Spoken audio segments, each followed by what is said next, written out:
in case you wonder what these are, I've just bought a few copies of the research summary as well, which gives you a bit more detail about the project. So if anyone wants to take them, please do, because I'm not going to take them back all the way to York with me. Okay, so I'm going to tell you a bit about a project that myself, Caroline, who's in the room at the back, and Jenny Brooks did, and we're from the Social Policy Research Unit at York University. This is a recently completed project, finished last year, so the research is relevant, and hopefully we can build upon things we've heard this morning. So the key aim of the project was to explore how English adult social care practice seeks to balance both the interests of older and disabled people and their carers in personal budget processes. So within that rather general aim, we wanted to look at local policy and practice in English adult social care, the role of carers in personalisation, to see how far the two sets, service users and their carers, their interests were actually balanced, and also to explore the views and experiences of carers and service users. And we wanted to have actually dyads, so we wanted to link up the carer and the service user and speak to both of them, and I'll tell you a little bit more about that in a minute in the methods. So that's what we sought to do. How did we actually go about doing it? Well, first we had a 3-stage process, which sounds very grand, but it's, when we break it down, you can see how one feeds into the other. So first of all, we had stage 1, which was an online survey of local authorities, the policy and the practice in 2 English regions. And basically this was just to find out what was actually happening out there. So we got a bit of a general overall picture, and to seek to identify some actual authorities that had taken some recognition of carers. And so we could focus in upon those, because obviously there's no point going to talk about how carers are being involved if there was no recognition of carers at all within some authorities. So we sent out a brief questionnaire online to 29 authorities in the 2 regions, and we got back 16 replies. Now it may seem not very good to you, but actually we were quite pleased with that, and it took a great deal of time to actually achieve that. A lot of ringing around on Jenny's part. It's a good job she was on the phone and not seeing people face to face, because I don't think she was very popular in some places. In stage 2, we then chose 3 authorities from those 16 that when we looked at the results, we felt had actually taken on board carers and were recognising them, and we wanted to go and find out more about what they were doing. So we actually had interviews with the carers and personalisation lead officers within those areas, and it was often the carers lead officer who'd filled in the online form initially, so we could sort of go back and say, oh, can you tell us a bit more about this, can you tell us how are you developing that. And we then also had some interviews, focus group interviews with actual staff at the coalface, people who were frontline practitioners, saying how did you actually do this, what was your policy when you actually go and assess people, what were you doing. So we got the manager's perspective, and then we got the actual social workers. And then we actually we focused in, as I said, upon older people's learning disability, because we wanted to focus in very much upon the service users who had communication or cognitive impairments, because we felt the carers of those might be more involved. So we focused in on practitioners who worked within those 2 teams as well. And then stage 3, which was the final stage, we actually had interviews, as I said, with pairs of carers and the service user who they supported. And we had 14 dyads. So we had 10 from learning disability and 4 from older people, and that wasn't through. That was just how the sample fell within it, how we got people. So when we look upon what Department of Health guidance around the involvement of carers within personalisation, this is what the guidance has said in 2010. Obviously, this is the pre-care bill that Elaine was talking about this morning. But remember, this is good practice guidance rather than actual statutory requirements often. So it's it must be read in that context. So what we're working upon, the premise here, which we held in the background as we were going to do the project, was the service user assessment, as I say, should cover the willingness and ability of the carer to continue providing support. The separate carers assessment should theoretically be coordinated with the service users assessment, so one feeds into the other. Resource allocation, the care provided by the carer should be taken into account and budgets matched accordingly, but only after a separate carers assessment has been conducted. And then, and when we think about the support planning, the carer's needs obviously should be taken into account when planning the support for the service user.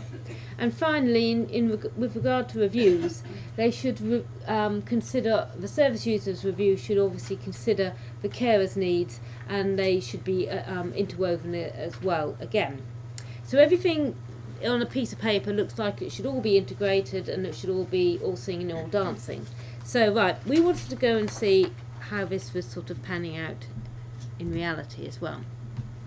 So we found, if I'm going to go through now for the results, this is what we found. I'm going to sort of try and go through the process a bit. So I'll start off by looking at the assessment, and then I'll think about in the service user assessment, then I'll think about the carers assessment, and then I'll mention resource allocation, then support planning, and then we'll think about reviews. Okay, so that's the sort of process. So with regard to assessment, with the service user assessment, carers were often present, and this was a common practice that we found amongst both the staff and also the experiences of the carer and service user. And the carers and service users were generally happy with this, because the carers felt they often played a very important role in the service user assessment. For example, they felt they provided reassurance for the service user. They also explained information or interpreted information if the service user wasn't quite sure what the person was saying. This may be at the time or after the event. And the service users told us that they obviously valued the carer being there as well, because they often acknowledged that they can, especially people with dementia, they weren't always sure what would happen, they couldn't remember dates. And one or two of the people, the service users who had learning disabilities, felt it was often difficult to talk to a social worker. They're often quite scared about it, and having the reassurance there was important. And this is what one carer of her stepson with learning disabilities, he said: "I think my role is just to make sure that," and it's the stepson's, "sort of giving a reasonable rendition of what they're asking him. I mean, I'm there if he gets anything slightly wrong or can't remember." So they just see themselves there as the backup rather than actually the driving force. So,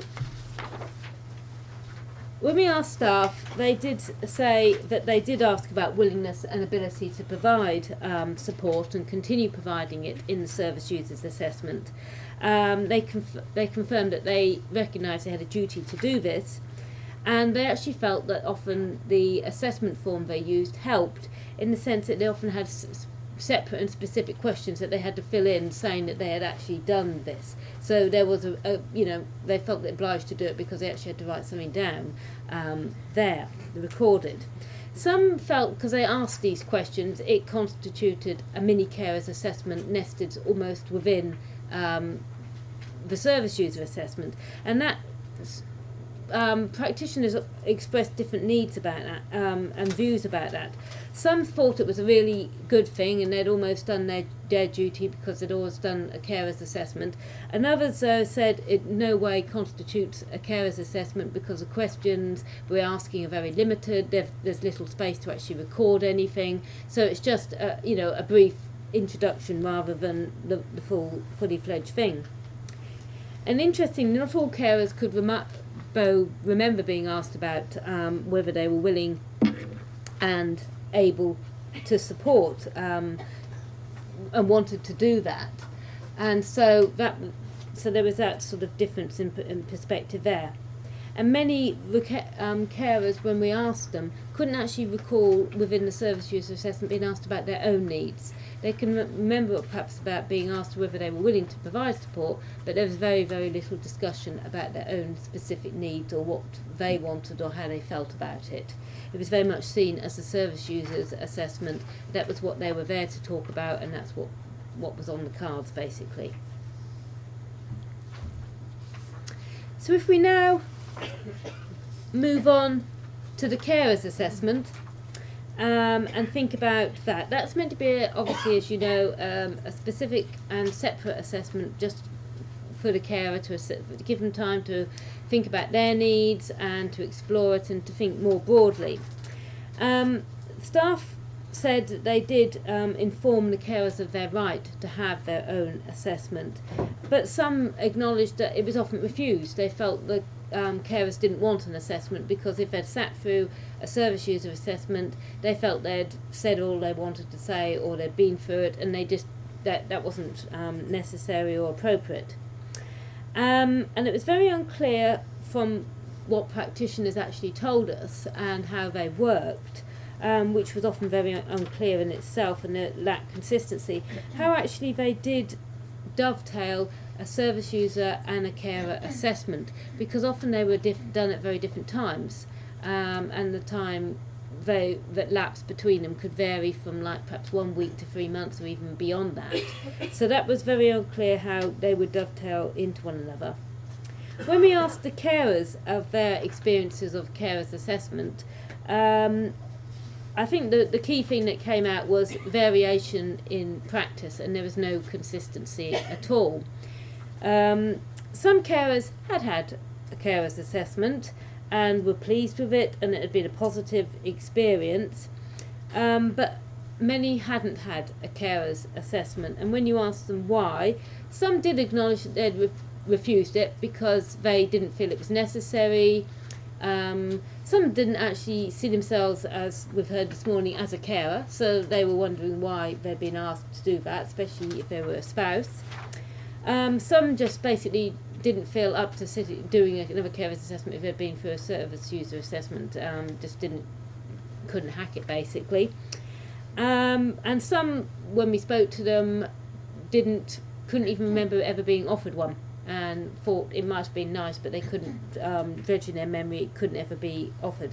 So the experience, I know we're only talking to 14 people, and they may have been atypical, but the experience was very, very variable, and often it just depended on the relationship with the social worker, the time involved, and, well, a myriad of things really.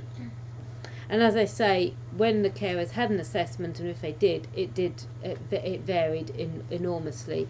I mean, when I was talking to some of them, some were dredging a memory and could think about, oh yes, I did have a carers assessment. Oh no, that was about 3 years ago, wasn't it? But no more had ever happened or been done about that. So we may move on to allocating resources. It was acknowledged by the staff, the practitioners we talked to, that help given by the carers did very much reduce the service users' budget.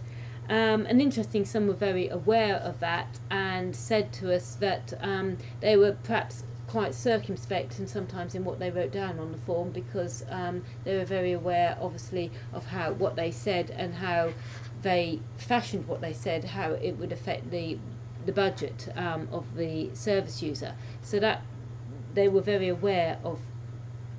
Power's not the right word, but the effects that they can have.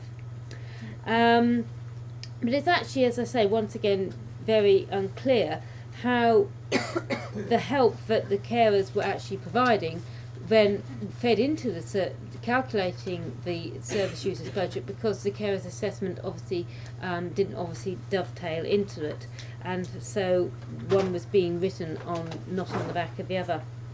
And it was found as well that the funding for carers' breaks was often included in the service user budget. So what Elaine was we were talking about this morning, she was mentioning, it was very unclear what was a service user service and what was a carer's service, and which should go into where. The boundaries between were often unknown, both by the carers and also the service, the practitioners themselves. They were very unsure what was won. But it was very interesting as well because the whole idea of interdependency came across very strongly, and the carers' breaks were obviously they were seen as a good thing, but it was often felt, as these quotes demonstrate, that if you got one right for the service user, then the carer just everything fell into place for the carer as well.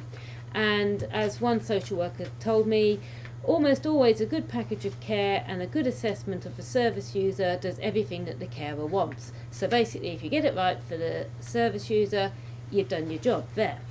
And I think it's just a break very often the carers need. So I think that says it in a nutshell.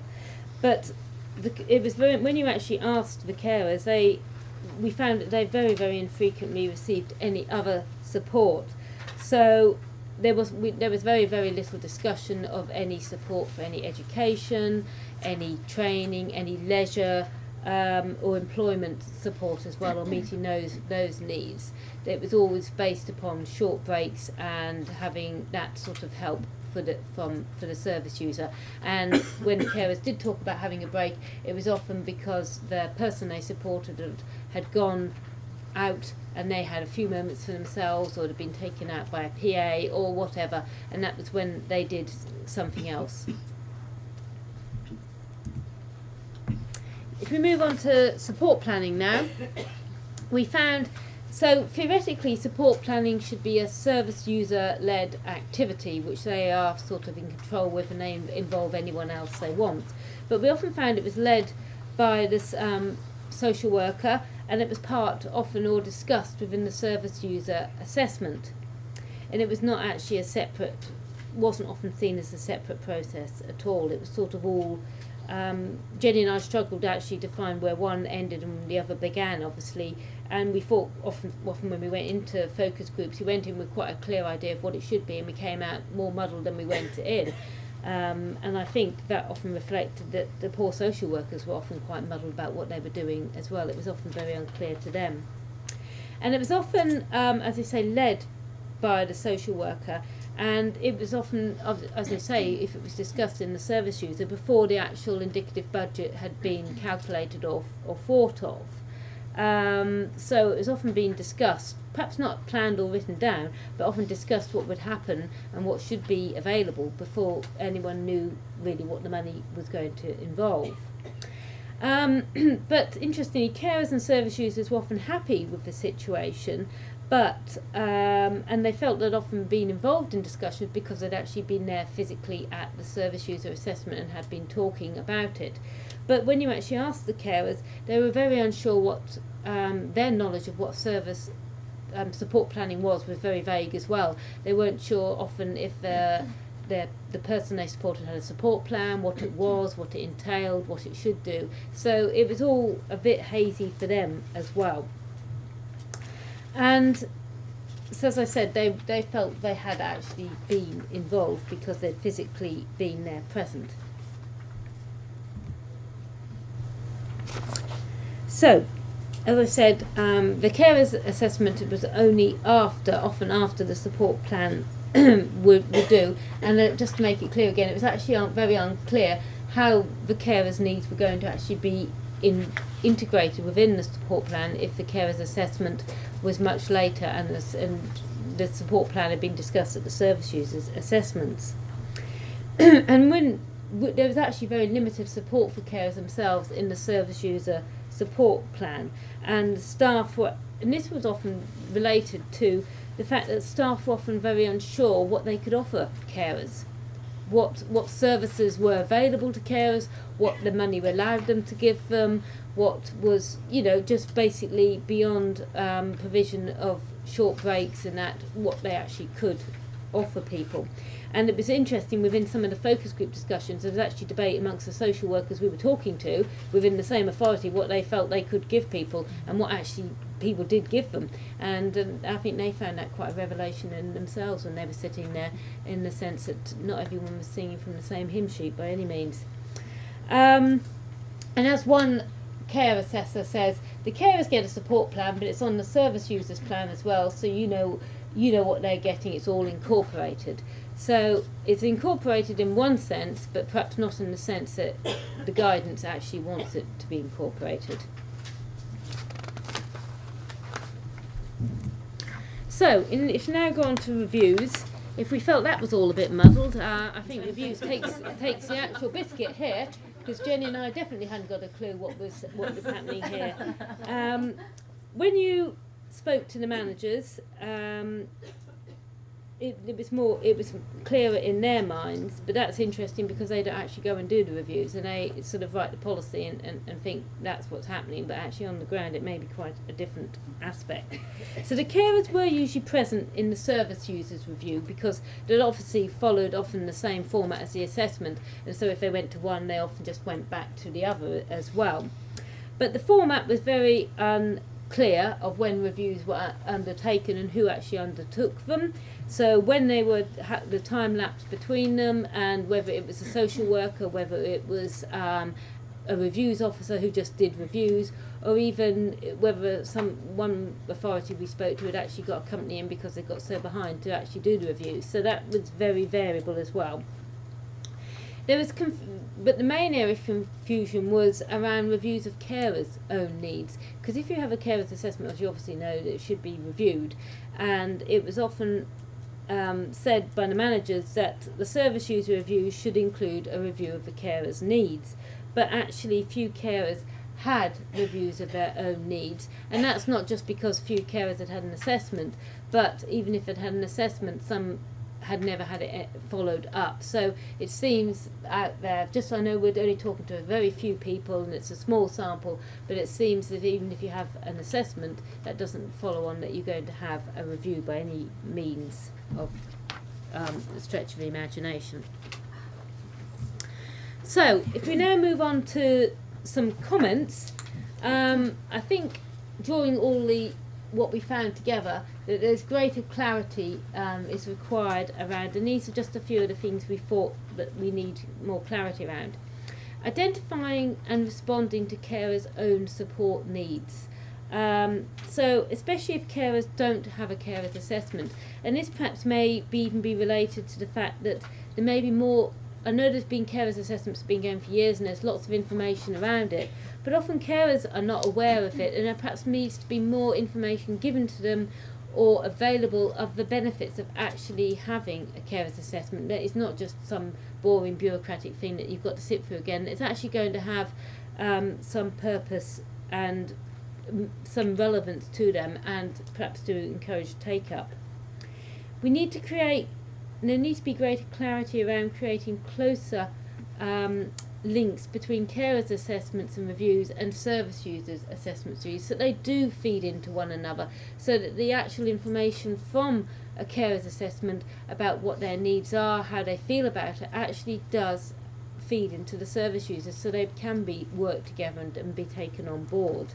And I know that sounds a very easy thing to say, and it's actually very difficult often to do in practice when you're on the ground, especially in this time of cuts and austerity and that, but obviously having these goals is important, and beginning to think about how we can work towards it. And actually it's important to have conducting regular separate reviews of carers' own support needs as well, so that you don't just presume because you're reviewing the service users' need assessment that the carers' needs are going to follow the same pattern. There may be great interdependency between them, especially if it's a very close spousal relationship, partner relationship, or parent and child relationship, but the needs are independent and they don't always change. So just because the service users' needs have changed, the carers' needs may change at a different time, or they may be very different, and that needs to be taken on board. And then we need to think about how best to deliver support to carers themselves. Should it be part of a service user's personal budget? Should it be a carer's own personal budget?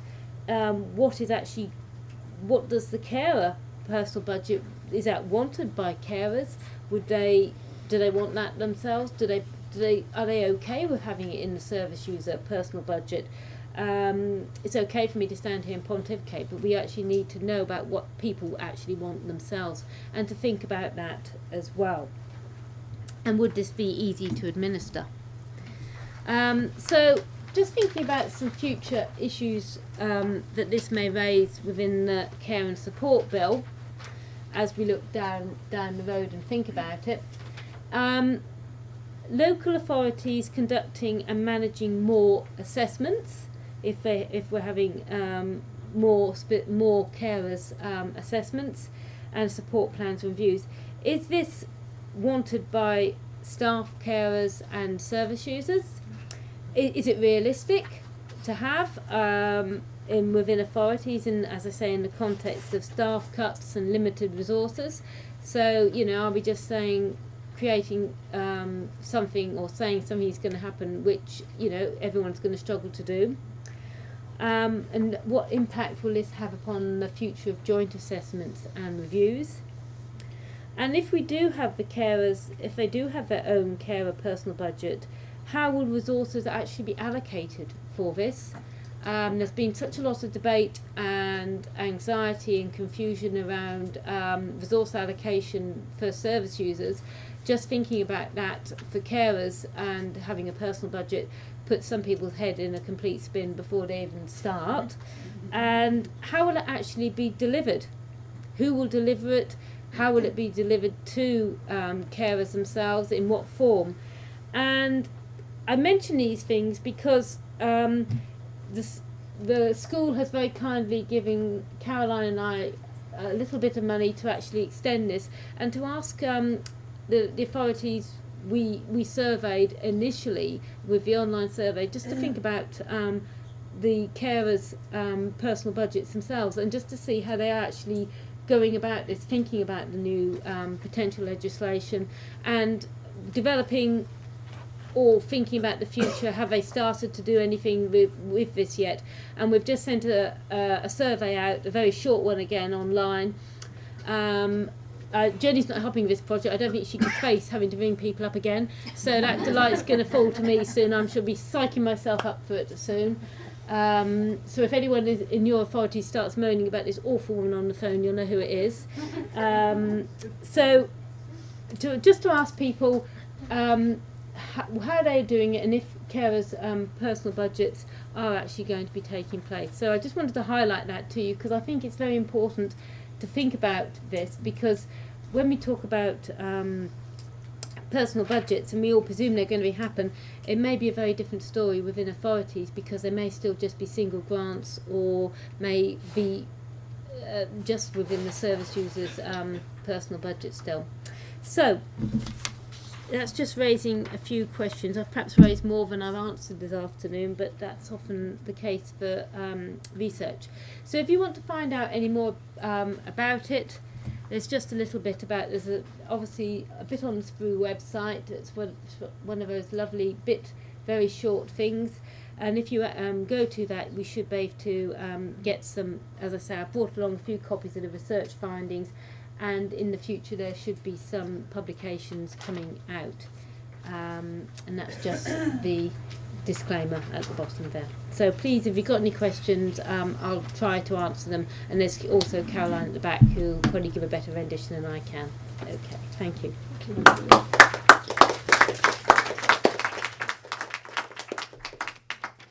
Thank you very much. I think I'm a bit depressed after that, though. Oh actually. dear. I was just reflecting back on what Elaine Edgar was saying when we were chatting about care bill. There's going to be more assessments. There's going to be charging. How will authorities cope with that? And Elaine's view was that common sense will prevail. And I suppose just hearing what you've talked about, I'm just doubtful about whether common sense is going to be enough to drive us where we want to go. Really, really interesting findings, I think. And I saw lots of nods and a few shakes of the head as you were coming out with some of that. But this issue around how does it actually feel to have a carers assessment? Are people clear about what's happening, about what they can expect, and about the outcomes? Does it then drive kind of fulfilment of carers' needs? And if you think about the care bill, as we heard from Elaine this morning, actually that right to an assessment is a key plank of the new rights.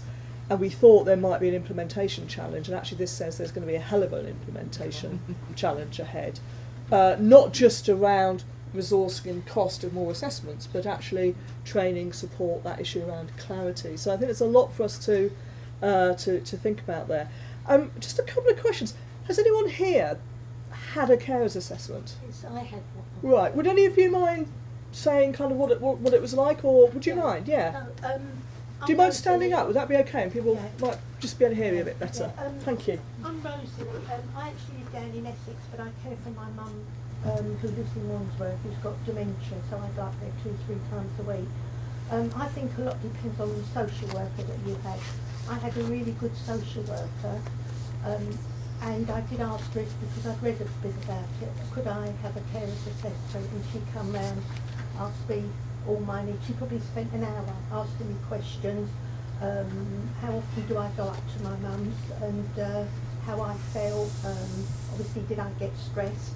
And she put in quite a lot of extra respite time for me, sort of 10 hours a month. And then she also referred me on to Crossroads for some, some free time, to avoid me having to keep going up there if the weather was bad.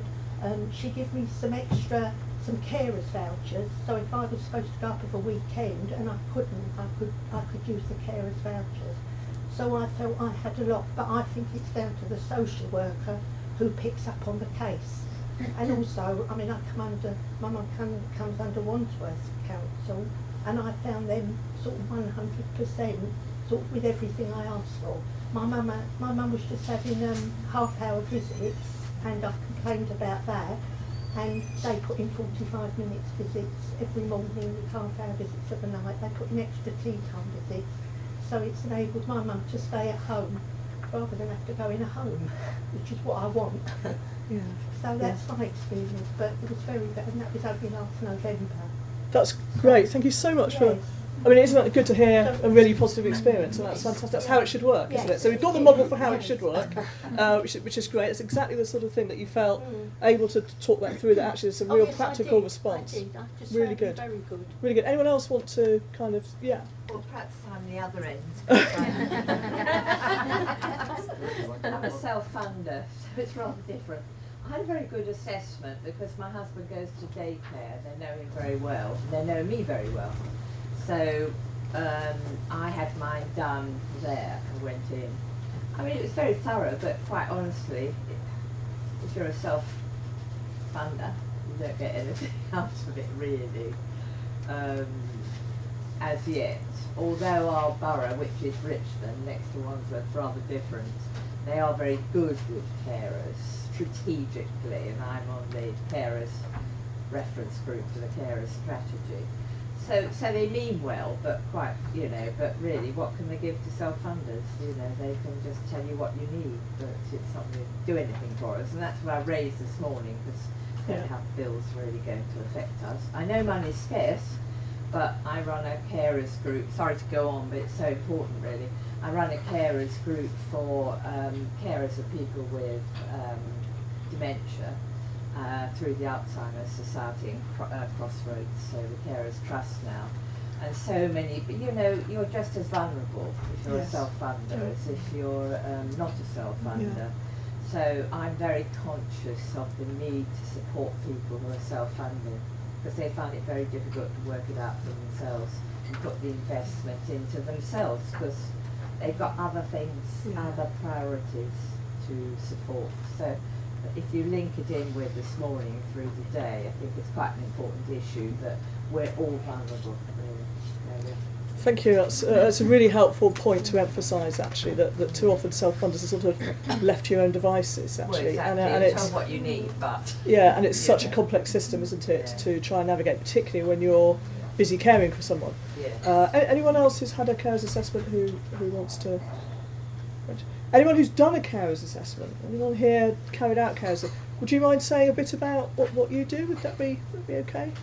Yeah, I'm the carers development worker at Oldham Council. I was telling Elaine before. I've just been asked to rewrite our carers assessment, which, after what was said this morning, I might ask them if we can put it off a few months. But to be honest, our care assessment needs throwing in the bin. It's awful.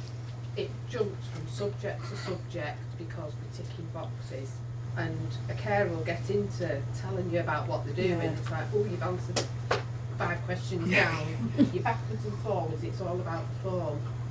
We're actually asking the assessment twice if you aren't willing, or if you need extra support to continue to be a carer, what is it you need to help you continue? So they'll tell us, and a lot of times I know for a fact, me and the social workers are going, we can't provide it. Yeah. But we ask them twice, it's Yeah. like rubbing the nose in it. Yeah. And so it's raising expectations Yeah. perhaps that you then aren't delivering on. We've got the good carers centre. Yeah. And we work on the same floor as a community occupational therapy good. team, and we can't put services in for care for, we do them completely as separate Yeah. carers assessments. Yeah. But just putting somebody in touch with the community occupational therapy team or the carers centre who can offer counselling, advocacy, Yeah. can make a difference, and that goes to anybody. And it's a starting without point, isn't support. it, as well, that they've Yeah. got someone that they can then start working it- with and talking to. Yeah. It's hard because as well, you're spending, like say, it can take an hour, you're not Yeah. getting anything at the end of it, Yeah. and you just depress somebody through. Yeah. It's funny, is we don't always think about the process that you go through on these things, and actually going through the process can be quite difficult. It comes up a lot when we're talking about claiming carers allowance, for example, or claiming attendance allowance. Whatever it is, actually the process to go through is really quite difficult, and quite often it's about saying what you can't do, and that can be a difficult conversation to have with someone. And then if at the end of it you don't feel you've got anything, We do have it's quite a few outcomes. Yeah. I mean, a lot of it's information and signposting. absolutely, and that's the starting point, isn't it? It's so important. Yeah. And we now give actually out only a one-off, once a year Yeah. individual budget to carers, but that's gone down very well and been I very well bet. Good. appreciated. Yeah. Good. Thank you for that. Quite a few outcomes. Yeah. And did you have some experience as well from Wandsworth of? No, not for Wandsworth. No. I put my hand up because I have done it Ah. years ago. Oh, okay. Probably 20 years ago. Oh, okay. Maybe not relevant. But in those days, you just did an assessment because you had to do an assessment. You were told to do one. And you just complete the form and you Yeah. say to the person, well, there's nothing, we are. there's nothing Right, on offer. I okay, can so it's a sign bit of a post. paper exercise. Okay. I can sign post you, that's Yeah. all. But there Yeah. wasn't even a grant then. Okay. Didn't So, have thank you for that. It's just really helpful just to get a bit of experience to kind of add to what Wendy was saying. Yeah, go Actually, on. why the reason for having this assessment? A few years ago, I wasn't very well, and it meant sort of blue lights to A&E. So that's why I got into the system, because if you're assessed, you then receive an emergency card, so you're into the system. And I Right. think that's very important. Interesting. Wherever the funding is coming from, it's very important that the local authority know you. And I carry a card, so if I did collapse, it's got my next of kin, and Yeah. somebody would just, if I went under a bus, somebody would find the card and ring the social services department, and they would then know who I am, who my next of kin is, and everything. Good. So there's a point to remember in a way Good when point. we look at resources. That is absolutely key for every carer Yeah, to have the emergency card, and that's Yeah. why I always push it within the group to have Yeah. the assessment. Really good point. Yeah. Any Caroline wants to come in, and then I just wanted to take the discussion back. Yep. If that's all right. yeah, I think you're absolutely right to focus on the value of carers having separate assessments. And actually, there were some quite positive messages, weren't there, Wendy, that people who've had a separate carers assessment said they value just having somebody to talk to about themselves. And also, if they were struggling, then they value being able to say that in private, Yes. not in front of the person they're caring for. Yes, I was going to say, one or two mentioned that it was immaterial whether they got anything at the end sometimes. It was just the therapeutic, able to get it off your chest and say what it was. So, yes, I hope I didn't come across too... But what I did want to emphasise, I think, was the majority experience, which is, as Wendy said, carers were there when the service user was being assessed. Carers routinely asked about whether they were willing and able to carry on caring. Some practitioners actually wanted to write down a lot of detail about the care they was given, but there was was no space on the form. And as Wendy said, the more they put down about the help of provided carers, the more it affected the service user's personal budget.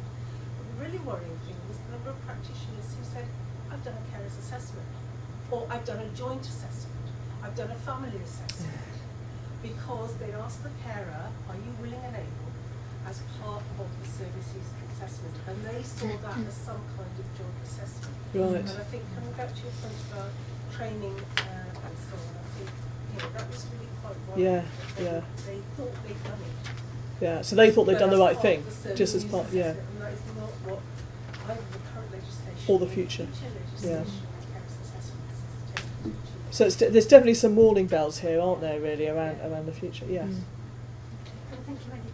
And it's just, personalisation was meant to increase service users and carers' choice and control. What's this thing about choice and control in its present state? I think I think that the sense of choice and control, it's theoretically it's really nice, but what came across very much from the service, from the practitioner's point of view, they were very aware of it and they wanted to give people that, but because they were limited in time, limited in resources, it was impacting upon what, as the lady Margaret. yes, and the lady behind you from Oldham said, is just what you can offer people. And I think lots of the social workers came and were quite disheartened when they left, to be honest, by how little they could do and when they had time, because I think a lot of them valued the time just to come and say, to stop, and everyone's so busy they don't often have time to sit and think about their own practice. Do you know what I mean? That's a sort of luxury. It's a bit like coming to one of these today. You can actually sit and think about what you do, and I don't think that they had sat in a focus group they could think about it, and then they could think perhaps, well, we're not actually doing choice and control, or it could be improved in that way. So perhaps it had very positive ramifications. But I mean, a lot of but control, it's a fine line, really, and I think for lots of the service, the actual carers themselves were often so bogged down in their own having time in the what they were doing because they had to do it. They didn't have time. They hadn't really stopped and thought about choice and control as well, or what they could be offered, and so often it was often an eye-opener for them as well, really, and I think it raised often a lot more perhaps issues about choice and control than it actually answered for people in that. Does that answer your question, Mary, at all? Yeah. Okay, yes. I was a carer, and I actually travelled to Newcastle from London every weekend for about 6 years. And the nice thing about me being a social worker carer was that actually the assessment was carried out by Crossroads. So I felt that in some way, although Crossroads was obviously being funded by the local authority, I felt there was a sort of degree of autonomy there and impartiality sort of thing about not focusing on what they didn't have rather than what they did have. I thought that was really good. But then in relation to something that was one of the slides earlier, I think our lives changed. I mean, I did get a small package, 3 hours a week to sort of support me, which was a bit ad hoc at times. But I think that what changed our lives was the direct payments. But then my dad was the first person to get direct payments in that borough in the elderly age group, and I just, as a social worker, I really went for it. I mean, they said what they were going to offer, and then I sort of pushed the boundary, and what about this, and what about a day's respite? So it was a great personal budget, and that's what changed our lives. But it was, as far as the carers assessment was concerned, it was really good to know that it was somebody independent of social work. Yeah, yes. I mean, when I spoke to some, there was great. I mean, I've only given you really the edited highlights. That's why I brought the research findings along, so you could actually read a bit more, because you can only tell people so much. But when we were talking to the practitioners, there was a great deal of debate about who should do the carers assessment. Some felt it should go to special carers assessors, because they could go and they were seen, as what you said, as more independent. But some were very strong that they felt it should be the same social worker, because then the social worker, if they were doing a carers assessment after the service user, knew the score, basically knew the family, and they could base that upon that and probe it and use it and get more from it. So it's one of these things where there was just lots of different practice and lots of different And it just shows you that one size doesn't fit all for all people, and I think that's another key thing to highlight within this as well, really. Yeah. Okay. Yeah.